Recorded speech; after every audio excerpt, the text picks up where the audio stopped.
Well, hello everybody. I'm John O'Loughlin, and welcome to my channel. It's called McDuff Lives 3, and well, it's Tuesday morning, and I'm so happy to have from Potsdam, Germany, our good friend Harley Schlanger joining us once again. Good morning or good afternoon, Harley. How are you? Well, good morning to you, John, and the first day of summer, so I hope you're having a nice day. Yes, except for I have some seeds I didn't get planted, and I'm thinking, oh, darn, I should have got them planted before the solstice, but will just be what it is. What it is. I'm growing some corn this year for the first time. I got about 50 plants up, and Wow. that'll be my project for the and also trying potatoes for the first time. I never tried potatoes before. Imagine an Irish boy not never having grown potatoes, but My wife wants to get some chickens because for some reason the price of eggs are going up, but I guess that's Putin's fault. yes, that's it. Yeah, it's the Yeah. Putin egg price scam. Yeah. Yeah. Well, Putin is responsible for most of the ills of the world, as I understand it from the media. So why not? He certainly is blameworthy for the chicken problem. Well, as uh, as usual, I really like to hear from you as to what's on your mind. I've got 1,000 questions for you, as always. But let's start with your. What do you think is the most important topic for us to share our thoughts on this morning, Harley? Well, I think the disconnection to reality from the Western military strategists and planners is probably the most important thing because they're still putting out the line that Russia is not succeeding. They're not doing what they wanted to do. They lost the Battle of Kiev. They're not making progress in Donbass, and that their army is being worn down. And this line just keeps coming up day after day. Uh, and then you can see the difference when you hear people like Scott Ritter or Colonel McGregor or Colonel Richard Black, people with actual military combat experience who also are in touch with intelligence sources in Europe and in Russia. And the picture is entirely different. You had in the last couple of days cruise missiles striking weapons shipments, knocking out howitzers, knocking out armored personnel carriers when they first entered Ukraine. There's a report that so far has not appeared in the Western media, or at least in the mainstream general media, that the Russians hit a military complex where there was a strategy session going on, and at least 50 officers, including some generals of Ukraine's army, were killed. Uh, so you have a completely disparate report depending on who you listen to. Now, at the same time, whatever else is the actual on the ground situation, NATO is moving ahead in an aggressive way. Stoltenberg said this is going to be a long war and we're not going to leave it. You had the meeting with the three stooges, Scholz, Macron, and Draghi went to Kiev. And the official line is they told Zelensky, we're with you, we're going to keep supporting you. The unofficial story from the back room is that they were trying to pressure Zelensky into accepting some kind of agreement. That hasn't come out publicly yet, but I think proof that that's probably true is that Boris Johnson made a sudden unannounced trip to Kiev to say, look, the alliance is totally behind you. We're going to keep the weapons coming. And he said the British are going to train 10,000 Ukrainian special forces, assuming they still have that many soldiers.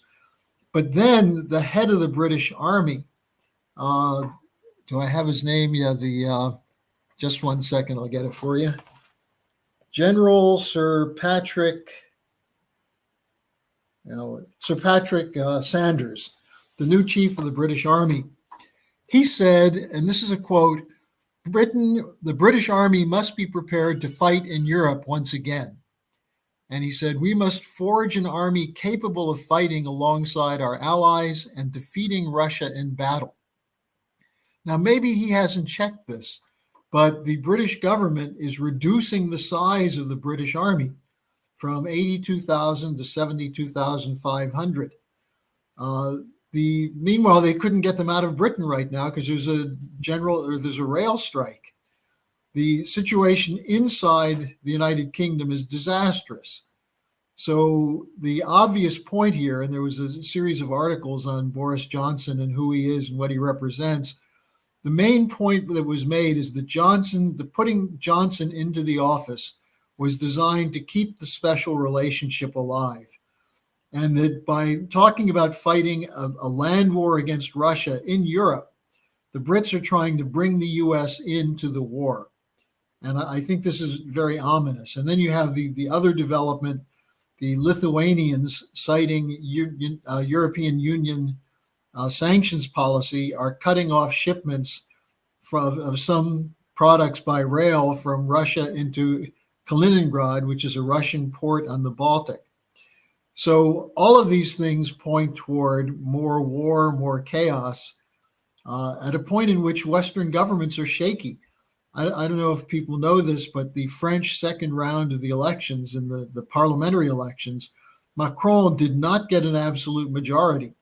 This is the first time, I think, since the Fifth Republic started, that the person who won the presidency did not have a majority as a coalition or his own party. And more importantly, Le Pen's numbers are up. The United Left's numbers are up. They can block whatever Macron wants. And there's some discussion going on about pulling France out of the NATO Unified Command. And that's something that my associate, Jacques Cheminade, a former presidential candidate, put out in a statement that this should be the step that the new parliament takes right away for the benefit of France and for the benefit of Ukraine. So those are some of the leading developments in terms of this ongoing reaction in the West to the special military operation of the Russians. What would happen if suddenly NATO didn't exist? What would happen in Europe? Well, I think governments would have more money. The people would probably some people would be worried, but most people would probably be happy. NATO, at this point, without the United States, NATO is still a paper tiger. And Macron just two and a half years ago said NATO is brain dead.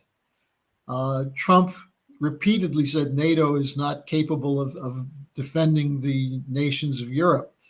The NATO leadership was actually talking about moving from NATO to a European Union army. So, and now they're talking about NATO extending its reach into Asia, the global NATO idea, which is tied to global Britain. At this Madrid meeting that's coming up at the end of this month, besides having Zelensky and the Reznikov, the Ukrainian defense minister there, they're going to have, I believe, either the heads of state or defense ministers from Australia, New Zealand, Japan, and South Korea. So this idea of a global NATO is in real full speed ahead. Now, what would that mean practically? I mean, there was an interesting report from Japan that people in the defense ministry were saying, if Japan thought China was about to attack Japan, could the Japanese launch a preemptive strike?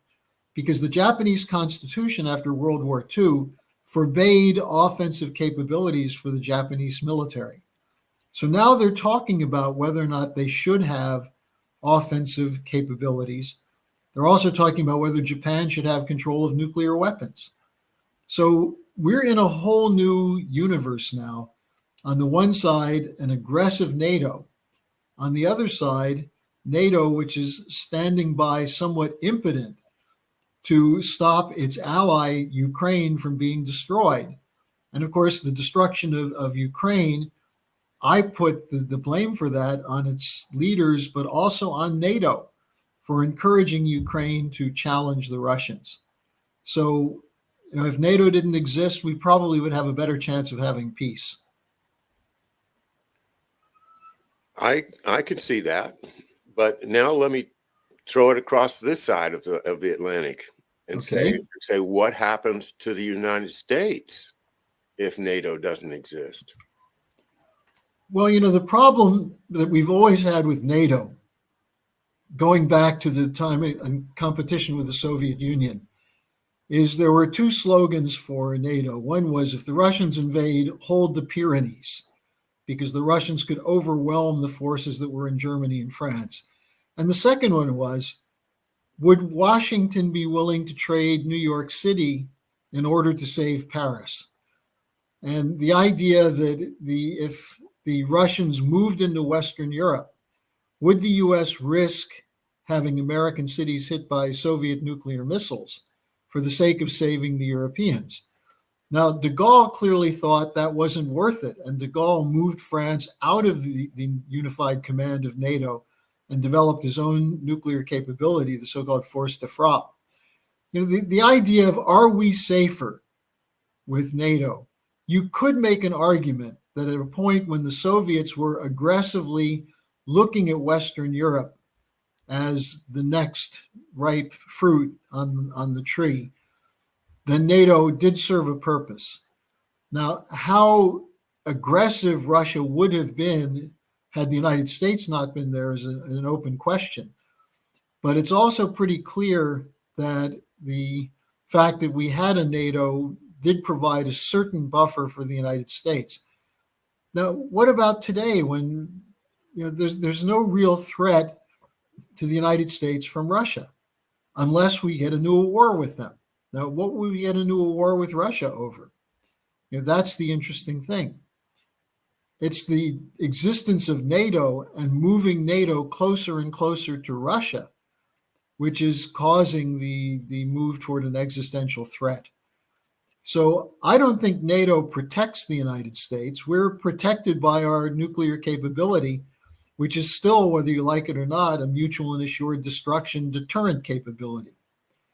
Other than that, the question is, why don't we work with the Russians? Why don't we recognize that Russia is a European nation in terms of its culture, in terms of its overall outlook? That Putin made offers repeatedly since he was president to become a partner with NATO. When the US was attacked on 9/11, Putin put Russian forces on alert and said he would work with the United States. The Russians helped the US when we got involved in Afghanistan, helped us with shipments and transportation and things of that sort.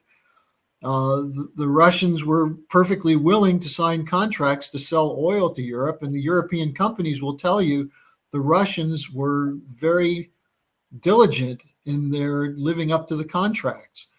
So why are we at odds with Russia? Is Russia really trying to take territory in Europe? Or can we take Putin at his word that he was looking for security guarantees from an aggressive anti-Russian grouping inside the Ukrainian military? So, I would argue that NATO isn't protecting us. NATO's existence is a threat to both Russia and to the United States.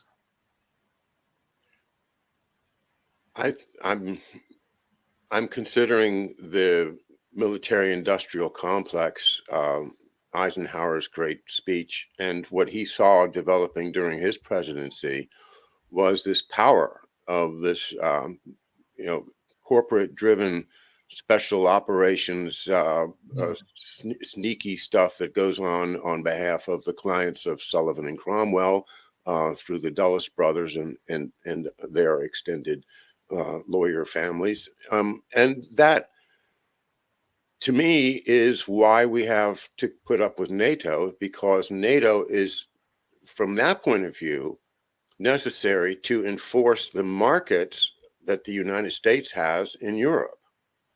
And that was my understanding of why we participated in the Gladio and putting all of the cultural junk that we threw into Europe through the 50s and 60s, that cultural foundation, whatever it was. And then the idea that our economy depended upon our having the markets of West Europe.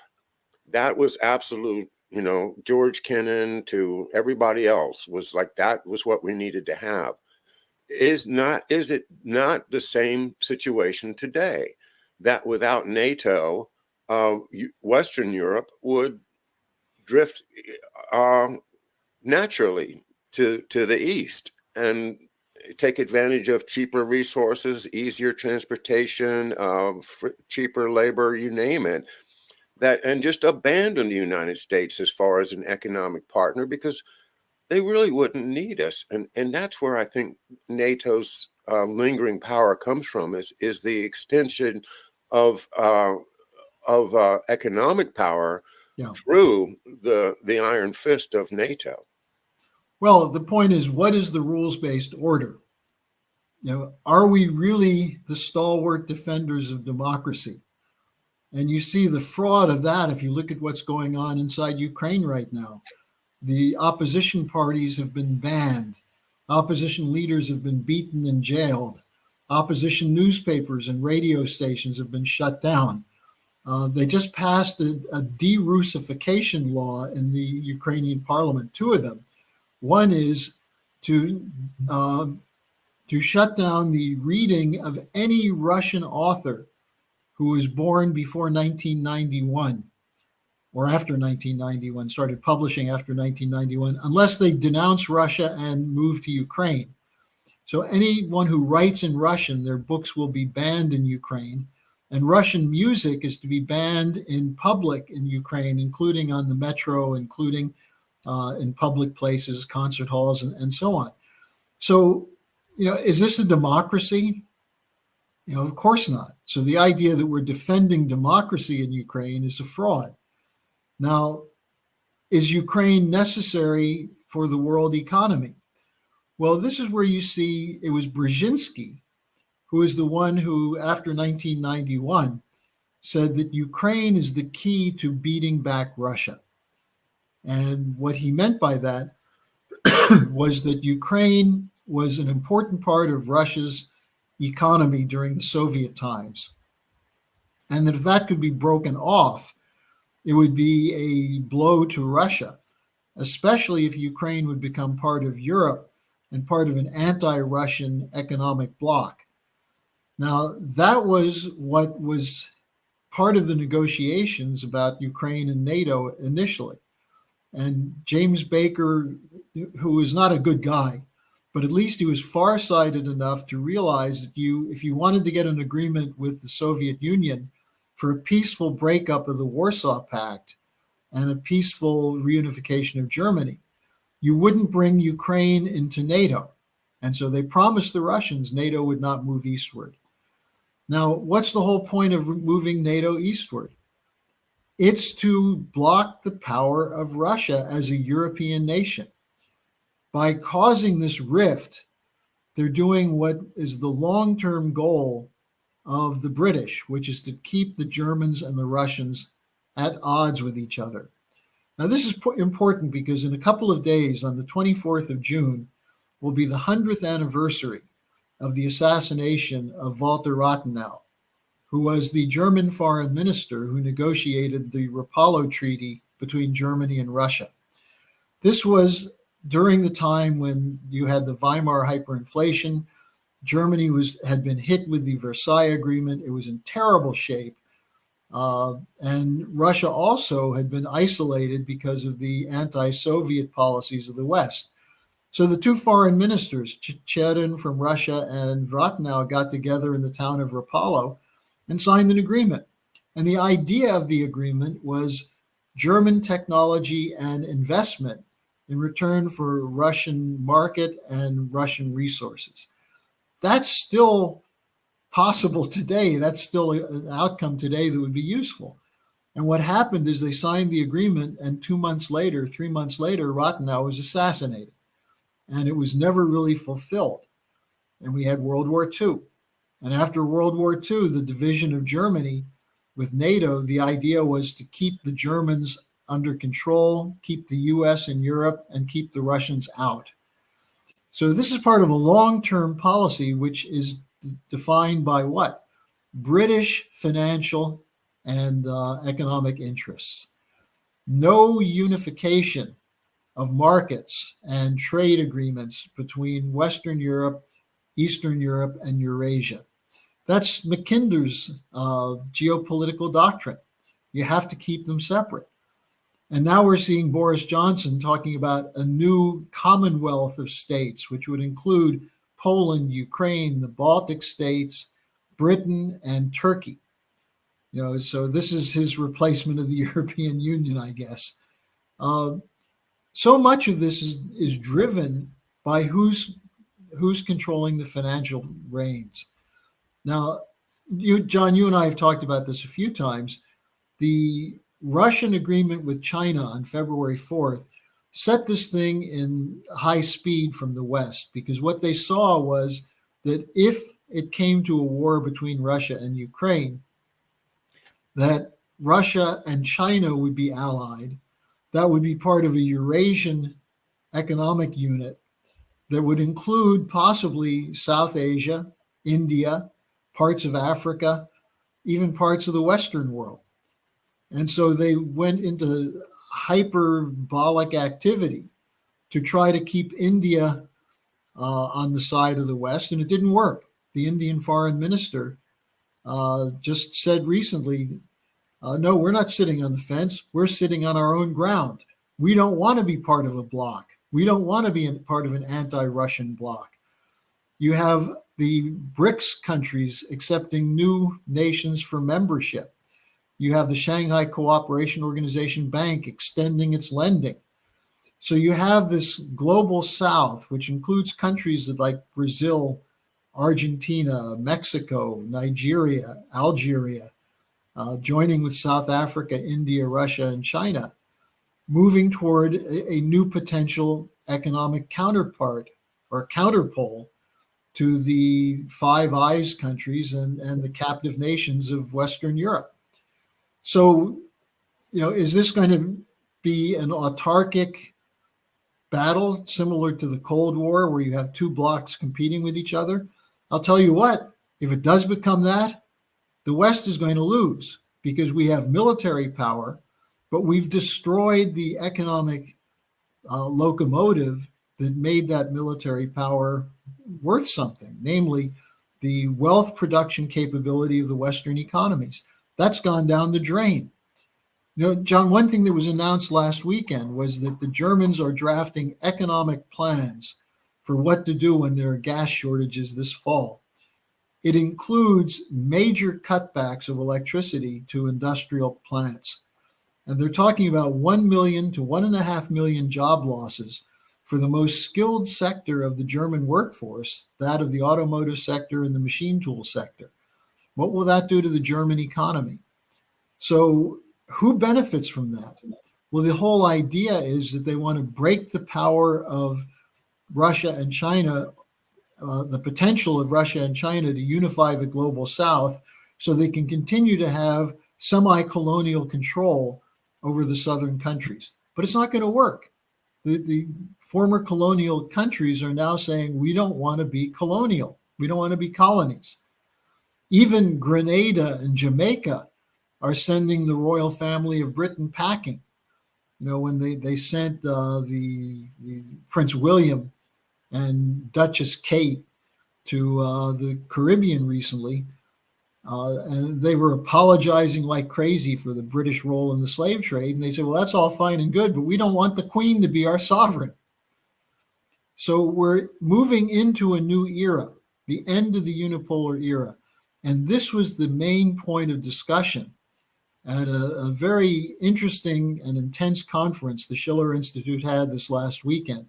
And I want to just let your viewers know, you can go to schillerinstitute.com and see the 2 days of deliberation, where we had 31 speakers representing 12 countries talking about the strategic situation, the economic situation. I chaired the economic panel. Then we had a science panel.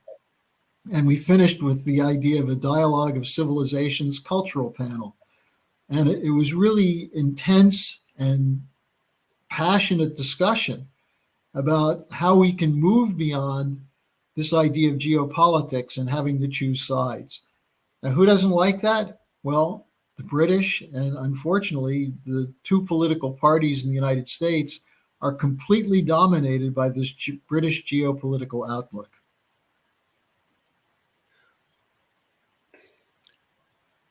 It's hard for me to accept the idea that this is all that this is all a British generated problem, because of these huge American arms manufacturers like Raytheon and Boeing and you name it, and SAIC and these beltway spook organizations that get all these billions of contracts.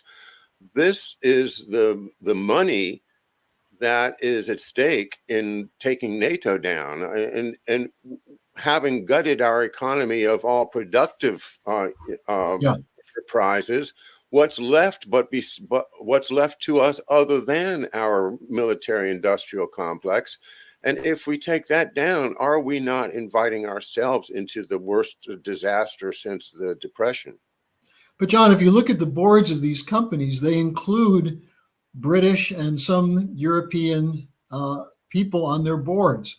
Their finances are intertwined with the leading banks and financial institutions of the City of London.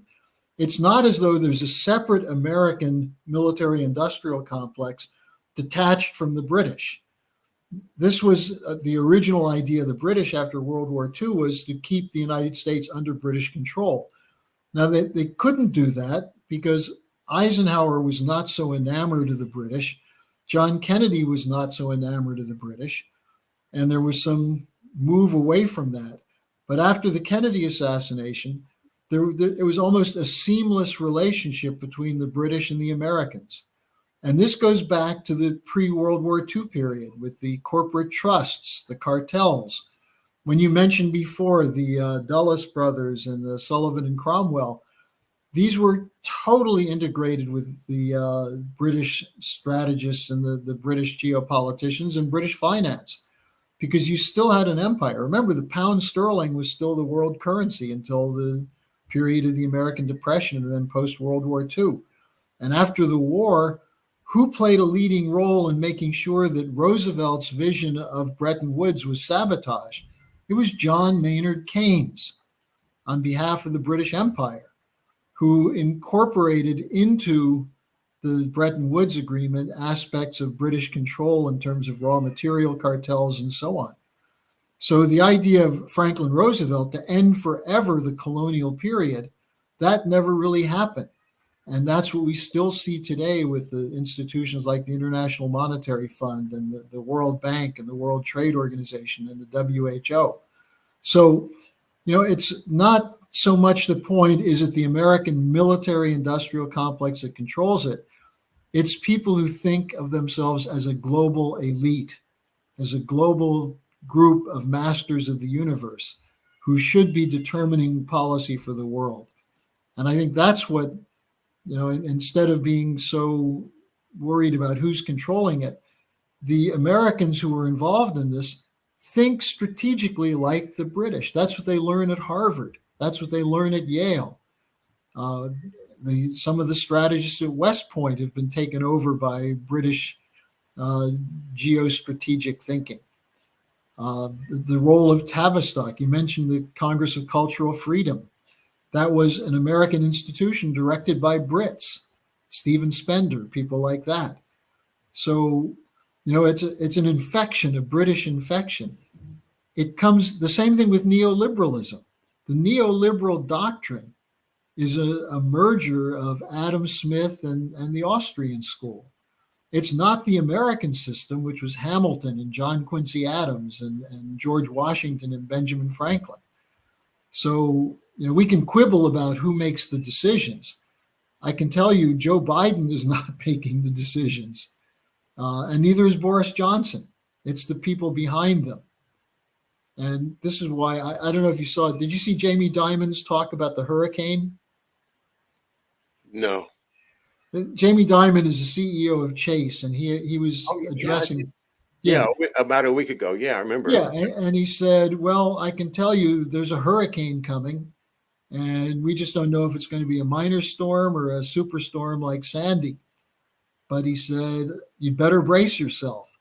And then he talked about how Chase had braced itself. Well, Chase is a mess. It's sitting on top of huge derivative contracts that are unredeemable without a Federal Reserve that's pumping money into them. And when the Federal Reserve is bailing out banks, The biggest banks they bail out include four American banks, which is Bank of America, Citibank, Goldman Sachs, and JP Morgan Chase. But it also includes Nomura Securities. It includes BNP Paribas. It includes Barclays. It includes Standard and Chartered, the British bank. These are banks that are getting part of the quantitative easing money that is going into a financial bubble to prop up the biggest banks. So it's an integrated corporate cartel of banking, finance, and real estate. Let me run this one by you. Okay. I don't remember who it was that I was looking at. I watched this guy. I think he's a good analyst and economist, stock analyst type of person. And he says, look at it about long term. How do you crush Russia? And what he's just saying is that our economy is being slowed down so that we don't have the need for so much oil and gas. Same thing in Europe. You guys are not going to get it. You're not going to need it. You're going to be retooled so that you don't have to have so much. And the point is that Russia, their economy depends upon the sale of oil and gas. Yeah. So if they give us a big poison pill and we all, suffer long enough, at some point, the Russian economy has to crash. So does that make sense that the reason that we are all going to go into a depression is because the big guys are executing a long-term strategy to depress the price of oil to the point where the Russian economy dies, and then they can come in and take it over? Is that too There may be people who think that, John. What's that? But there may be people who think that way. Okay. But what we're seeing is that the Russian economy is not just oil. The Russian economy includes fertilizer. It includes steel, timber, strategic metals. It's got a very little debt, and it's got a connection of gold to its currency. And the ruble is an attractive currency for many of the neighbors of Russia, and it probably would be attractive for the Europeans as well. What's true about that statement is that there is an intention to destroy the Western economies. And this comes from these globalists who truly believe the problem is there are too many people, that we're consuming too many raw materials, and whether they believe the science of man-made climate change or not, they're using that to destroy the energy efficient capabilities of the Western economies. Now, what's going to be the effect of that? Well, we're going to go through a depression collapse in the West that's bigger than we've ever seen before, because the whole Western standard of living is based on the idea of efficient and abundant energy resources. Now, are we running out of those? No, we're not. Are we creating climate change because we're using them? No, we're not. If we are, then how do you explain climate change and global warming on Mars, where they have maybe 2 rovers, but certainly no combustion engines? So they're using these frauds to induce a deindustrialization in the West. Now, are they doing that to destroy Russia? No, it's suicide. This is what Putin said in a speech to the St. Petersburg Economic Forum. He said the West is committing suicide by their sanctions policy against Russia. They're killing their own people by cutting off the energy supplies. And he's not just talking about oil. Russia's developing a modern nuclear energy sector, modular nuclear reactors, and they're working with China and with Europe in developing nuclear fusion, which would provide an almost inexhaustible source of energy that's cheap and clean.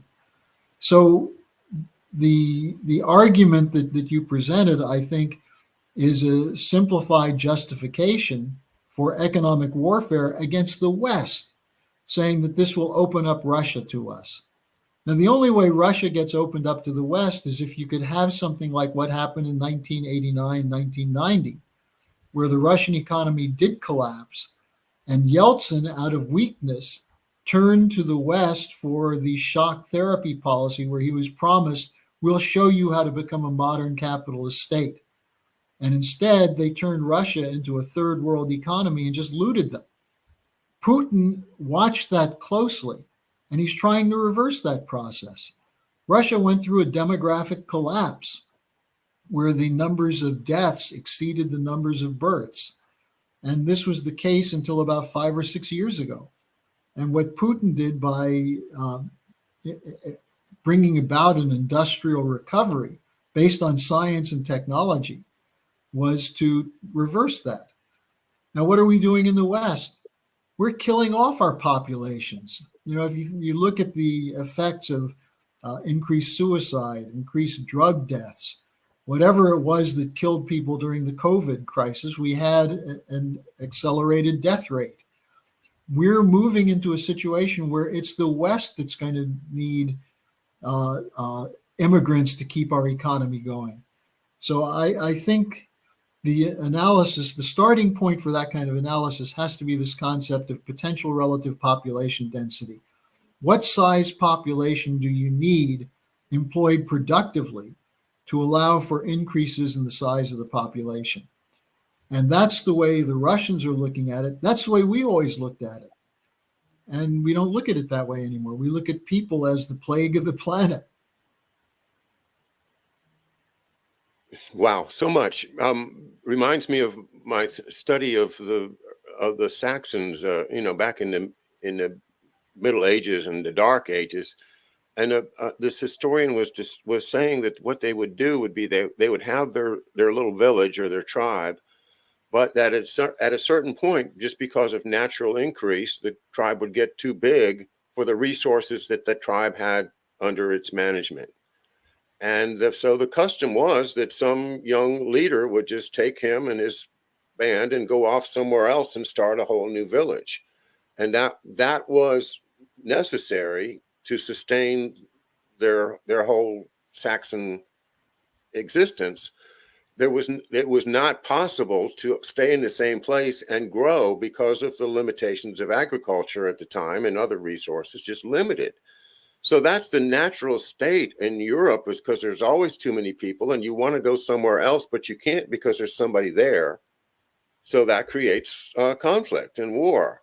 And so if you grow up in a situation, in a mindset that everybody but us are the enemy, because at some point they're going to want my stuff or I'm going to need to get their stuff. So everybody is the enemy. Then it makes sense. But what we know now is that, number one, there's no real races among humans. We're all the same. Number two, there's no scarcity. There's just the political will to restrain people from getting what is really here for free if you just let us have it.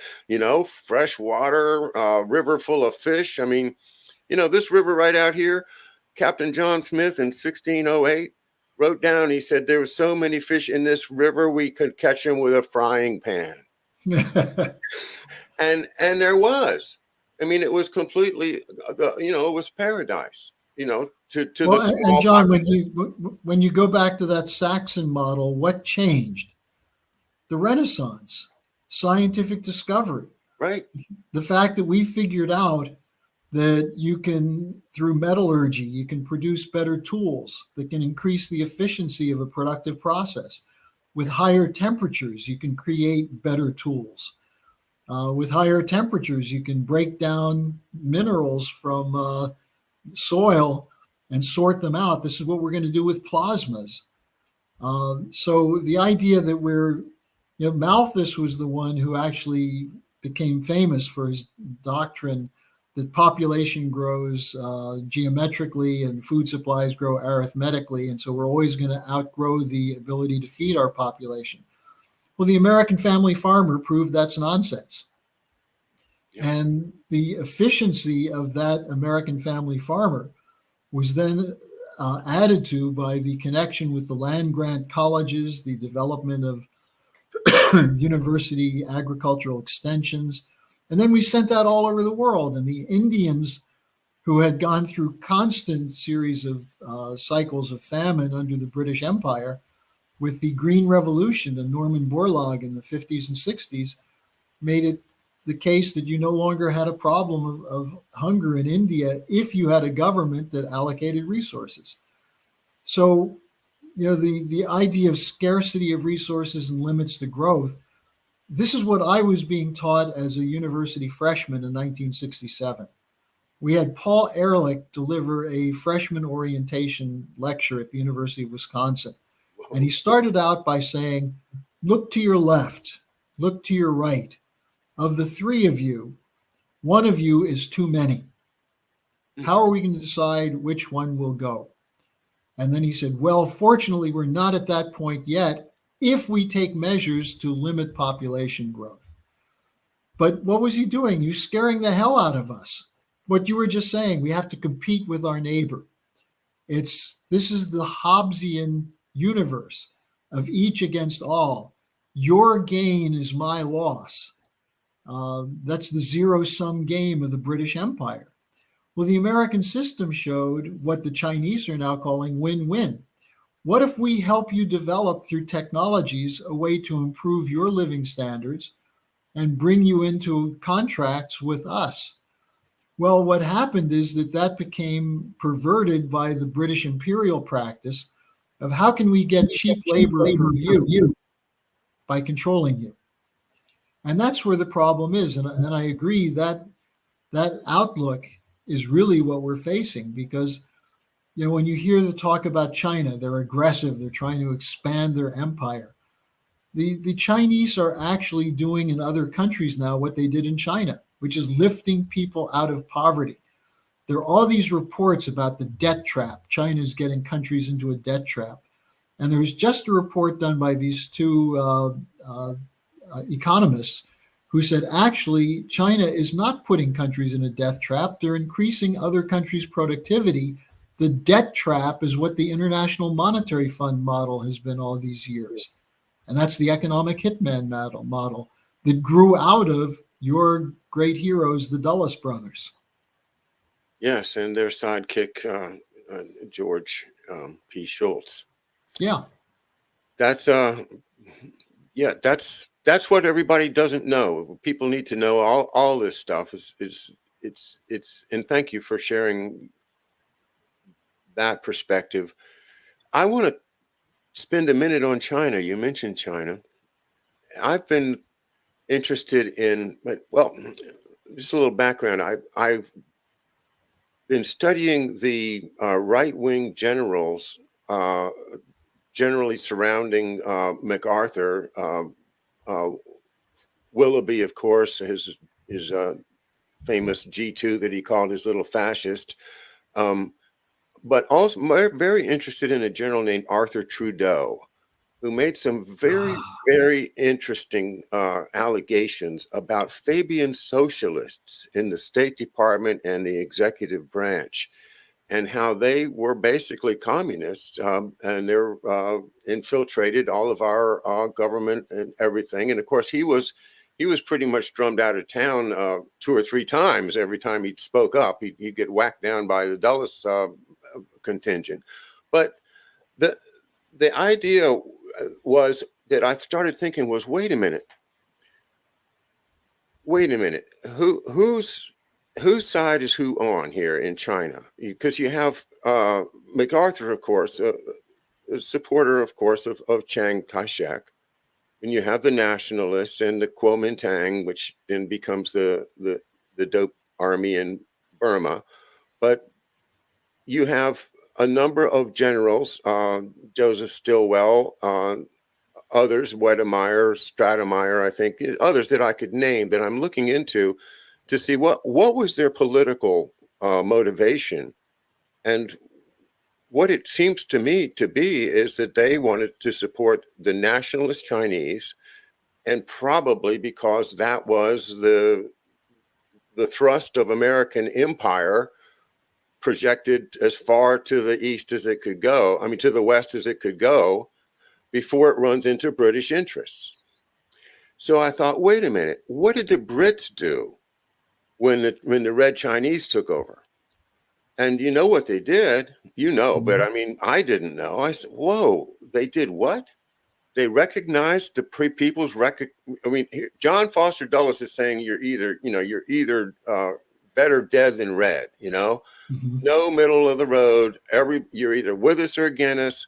And, if you're a communist, then we're never going to negotiate with you ever. You're better dead. Well, it seems that the British government had the opposite view that it was better to be red than to be dead. And so because of what? Because as was described in this article, their government is completely keyed to the British commercial interests. And the commercial interests of Britain in China at that time were huge. Hong Kong was Yeah. under threat. And Hong Kong was the drug money laundering center for the British Empire. and if they lost Hong Kong, then they lost huge everything. And so they also had huge interests in Shanghai, as you know, and other places, Canton, I think. But this was their decision. Was it's better for us to do business and negotiate with the Red Chinese than for us to simply cut off the relationship and lose all of that commercial interest.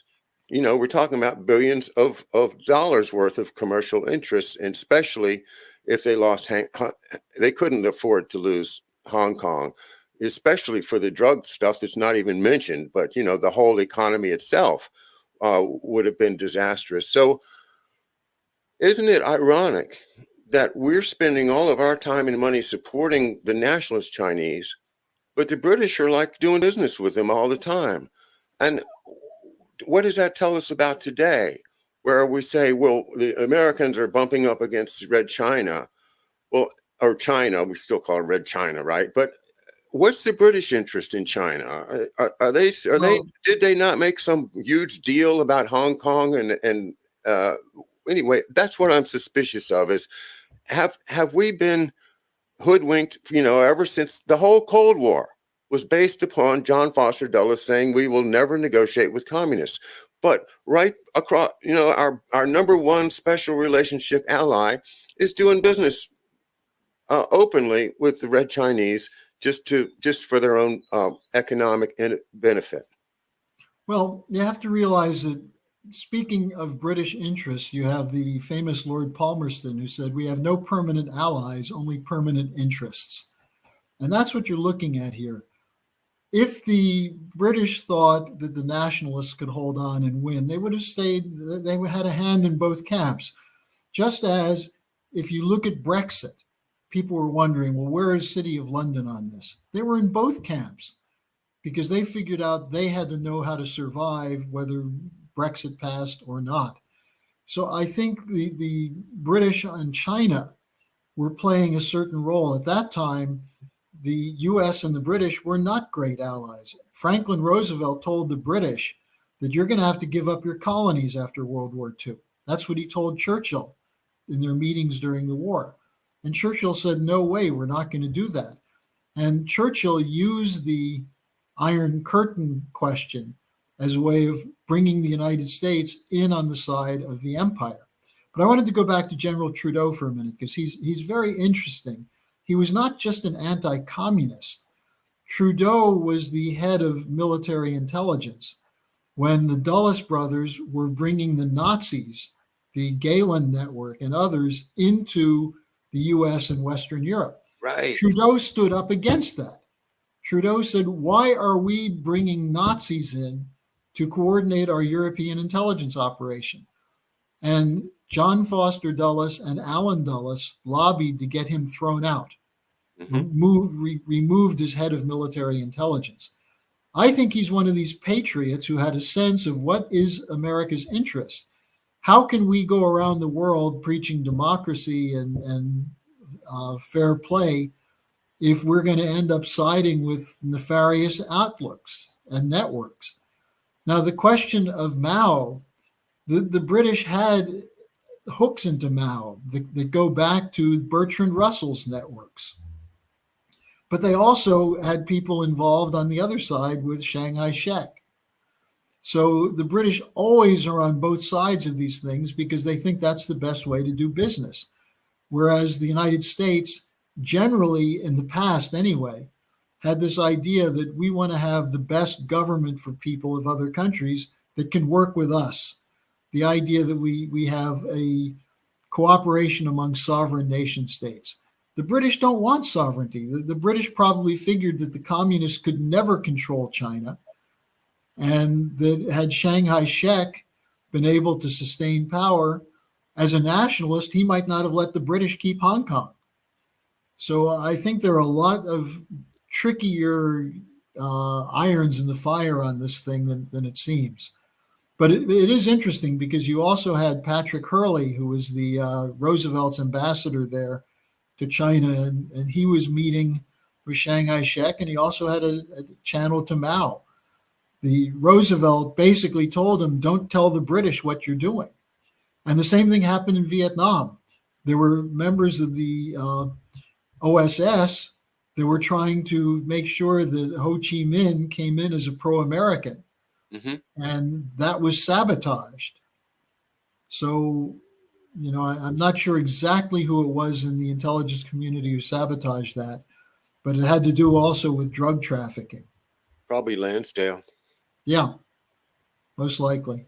Yeah, could Lansdale, when you mentioned how these people are British trained, he was British trained too.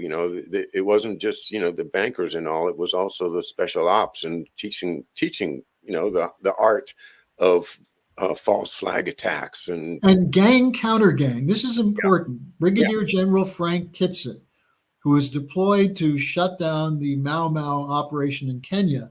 The Mau Mau originally were a national liberation group trying to drive out the colonial power.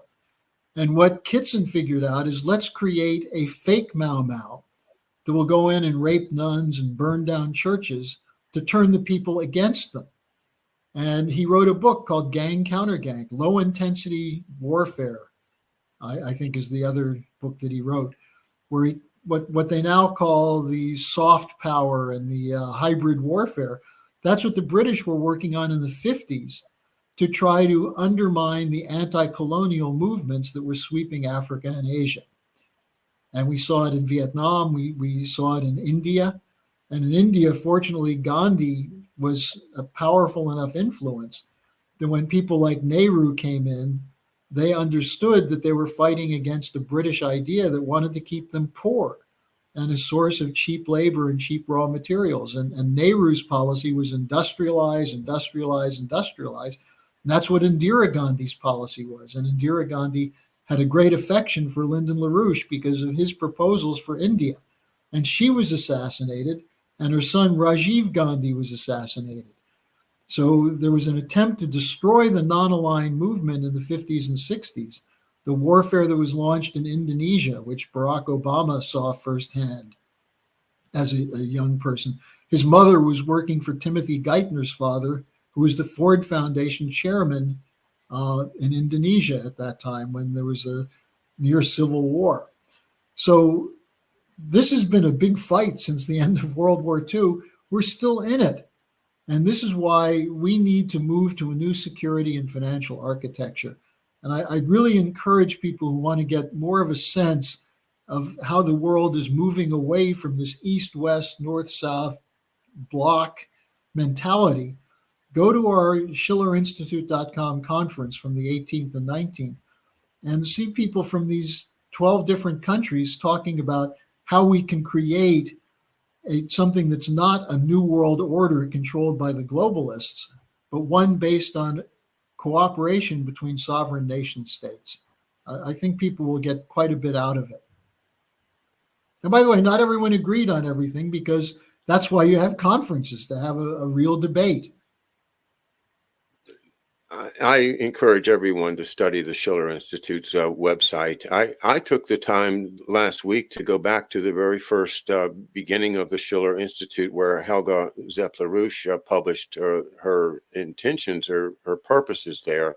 And it's almost tracks with the Declaration of Independence by Yeah. Thomas Jefferson and the founding fathers. And so this is where I think, we all believe in liberty, and we all believe in the individual conscience. And on top of that, as Helga said in a Twitter that I read this morning, says it's necessary that we develop the cultural arts. It's necessary that people Yeah. have a sense of the beauty and the elegance and the wonderfulness of life that comes through our just learning a little bit and appreciating uh, things that are not, not mundane, not Yeah. not not necessarily functional, but just That are challenging, yeah, that challenge your sense of identity, because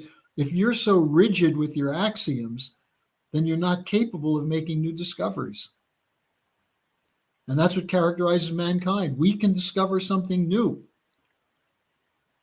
Well, I hope we can discover something that's to supplant our gasoline dependence real fast, because the price is going out and we're up to $6 a gallon here where Wow. I live. And my wife is saying, we got to start thinking about how many trips, do we want to go visit people, and how John, in Europe with the leaders, it's about $11 equivalent per gallon now. yeah. Well, that's My kids are taking bicycles to school. if they can ride them. I'm afraid we don't let our president ride them anymore. If you saw his That's for good reason. All right. Well, we wish you a steady and comfortable ride for the rest of the week, Harley. And thanks so much for being with us here this Thank you, morning. John. Always good Yeah. talking with you. All right, my friend. All the best to everybody. Thanks for everybody in the chat room. And we'll see you tomorrow with David Underdown. Bye now.